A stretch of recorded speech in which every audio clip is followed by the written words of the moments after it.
If you need to request a refund for a payment made through Venmo, follow these straightforward steps to ensure you handle the process correctly. Step 1. Open the Venmo app. Before filing a refund or dispute, use the *com link in the description to open a refund dispute deadline calculator and confirm your deadline. Step 2. Locate the transaction. Navigate to your transaction history by tapping on the Activity tab at the bottom of the screen.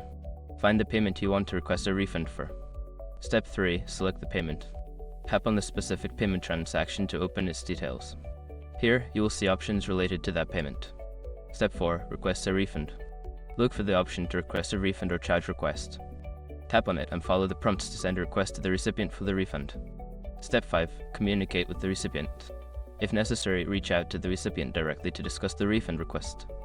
Clear communication can help expedite the process and resolve any issues. Once you have completed these steps, keep an eye on your Venmo account for the refund. If you encounter any issues, consider reaching out to Venmo support for further assistance.